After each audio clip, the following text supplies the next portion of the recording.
ناظرین السلام علیکم۔ لاجیکل فیلسیز فکری مغالطے کے سلسلے کا آج کا پروگرام جس لاجیکل فیلسی کے اوپر ہے اس کا نام ہے ایکویووکیشن۔ ایکویووکیشن فیلسی اس وقت ہوتی ہے جب ایک ذو معنی یا مختلف المعنی لفظ اس طرح استعمال کیا جائے جو مطلب کو مبہم یعنی ایمبیگوس بنا دے اور مس لیڈنگ گمراہ کن بھی بنا دے۔ مثلا جب کوئی کہتا ہے کہ گورنمنٹ ہماری آزادی پر پابندی نہ لگائے لیکن بغیر سیٹ بیلٹ کے گاڑی چلانے کے بارے میں کیا خیال ہے؟ یہ شخص ایکویوکیٹ کر رہا ہے، حالانکہ دونوں پابندیوں میں واضح فرق ہے۔ ایک پابندی آزادی کو سلب کرنے والی ہوتی ہے جبکہ دوسری صرف اس نوعیت کی ہوتی ہے کہ آزادی کو پروموٹ کر رہی ہوتی ہے۔ جب آئین میں دی گئی آزادیاں مثلاً freedom of speech, freedom of movement, جب ان کو گورنمنٹ اس طریقے سے سلب کر دے کہ گورنمنٹ خود راستے ہی بند کر رہی ہو تو فریڈم آف موومنٹ سلب ہو جاتی ہے، وہ رہتی نہیں ہے۔ جبکہ ڈرائیور کے لیے سیٹ بیلٹ پہننے کی پابندی لگانا ایک ریزنیبل ریسٹرکشن ہے۔ وہ ریزنیبل ریسٹرکشن اس لیے لگائی جاتی ہے کہ راستوں کی سیفٹی کو پروموٹ کیا جائے۔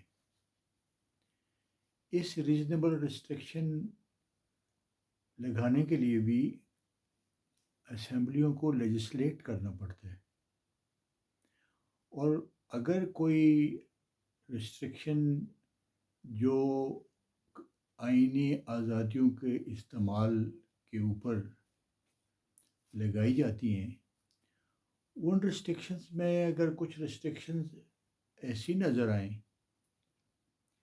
کہ وہ آزادی ہی کو یا ان رائٹس یا حقوق کو ہی متاثر کر رہی ہیں تو پھر عدالتوں کے پاس آئینی عدالتوں کے پاس یہ اختیار ہوتا ہے کہ وہ ایسی لیجسلیشن کو، ایسی قانون سازی کو، اس کو ریویو کرے اور اس کو اسٹرائک ڈاؤن بھی کر سکتی ہے۔ عدالتوں نے ہر صورت میں ان آزادیوں کی، فریڈمز کی یا رائٹس کی یا لبرٹیز کی حفاظت کرنی ہوتی ہے اور ان کو یقینی بنانا ہوتا ہے کیونکہ وہ آئین میں دی ہوئی ہوتی ہے۔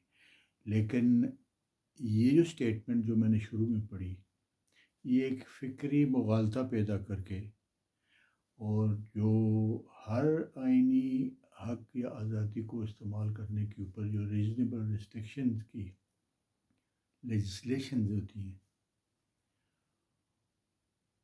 ان کو نظر میں رکھے بغیر اور یہ دیکھے بغیر کہ وہ لیجسلیشن نمائندہ اسمبلیاں کرتی ہیں اور ان کے اوپر نظر ثانی کا حق عدالتوں کے پاس ہوتے ہیں، اور جنہوں نے آئین کے تحت حلف اٹھایا ہوتا ہے کہ آئین میں دی گئی آزادیوں کی حفاظت کریں گے۔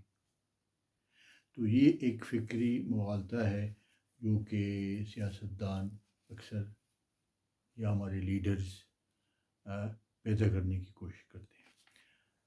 جو ایکویوکیشن ہوتا ہے، یہ فیلسی، اس میں ایک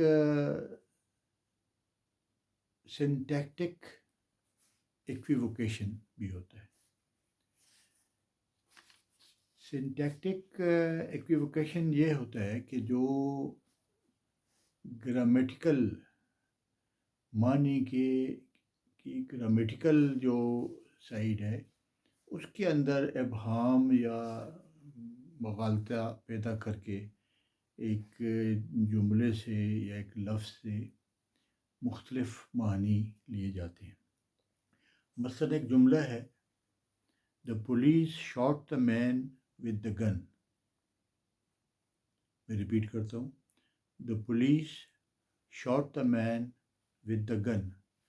اب اس جملے کے دو معنی ہو سکتے ہیں, دو مطلب ہو سکتے ہیں کہ the police shot the man who was carrying the gun, یا یہ بھی ہو سکتا ہے کہ police use the gun to shot the مین.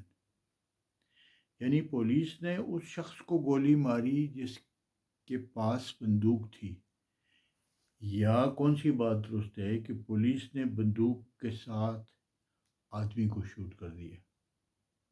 اب یہ جملہ مبہم ہے اور گمراہ کن ہے, اور یہ دونوں پاسبلٹیز کو کنٹین کر رہا ہے, اور اس سے دونوں مطلب حاصل کیے جا سکتے ہیں. اور اگر یہ جان بوجھ کر بولا گیا ہے تو یہ ایک لاجیکل فیلیسی کو پرپیٹریٹ کر رہا ہے.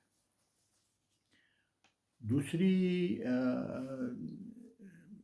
پریگمیٹک ایکویوکیشن ہوتی ہے.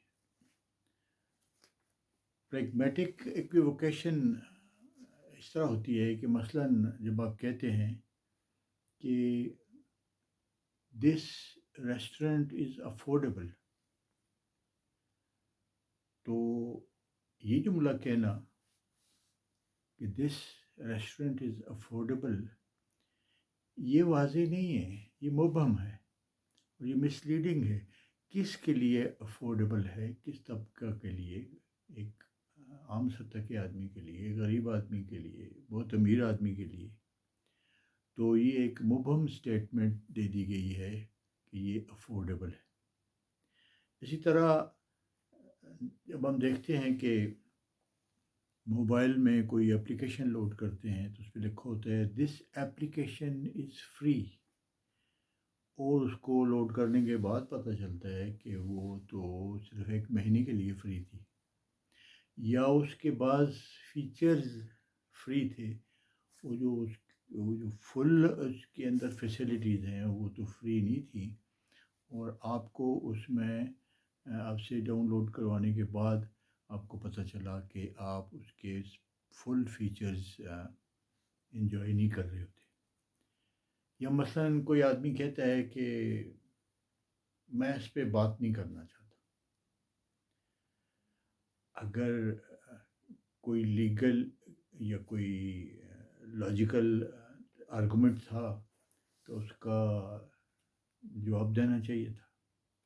تو یہ بات کہنا کہ گویا کہ اس کے پاس کوئی جواب تھا اور وہ دینا نہیں چاہ رہا, یہ ایک فیلیسی کریٹ کی جا رہی ہے بجائے اس کے یہ کہنے کے کہ میرے پاس اس کا جواب ہی نہیں ہے. تو ناظرین, جو ڈفرینٹ لاجیکل فیلیسیز ہم ان پروگراموں میں ڈسکس کرتے رہے ہیں, میں آج ان سب کے بارے میں آپ سے یہ ریکویسٹ دوبارہ کرنا چاہوں گا, جس طرح میں نے پہلے پروگرام میں بھی کی تھی, کہ یہ جو ساری محنت ہم کر رہے ہیں اس کا تبھی فائدہ ہوگا کہ آپ اس کو پریکٹس کریں گے. آپ اس کو اپنی فیملیز میں بیٹھ کے اپنے بچوں کے ساتھ, اپنے بچوں کو سچ کو تلاش کرنے کی اور سچ کو پہچاننے کی صلاحیت ان کے اندر پیدا کرنی ہوگی. اسی طرح ٹیچرز اپنے شاگردوں کے ساتھ ان لاجیکل فیلیسی جو کوئی 12-15 ہم نے پڑھ لی, تو اس پہ اگر ایک ایک فیلیسی کے اوپر 5 منٹ بھی لگائیں اپنی کلاسوں میں متعلقہ ٹیچرز, تو وہ 2 ہفتوں میں یہ ساری لاجیکل فیلیسیز ڈسکس ہو جائیں گی, اور بچے اس کی مثالیں ڈھونڈ کے آپ کو دیں گے. پریکٹس سے چیزیں آپ کے ذہن میں سنک کرتی ہیں, ذہن نشین ہوتی ہیں. وہ ایجوکیشن میں جس طرح ہم کہتے ہیں کہ I listen, I forget. I hear, I forget. I see, I remember.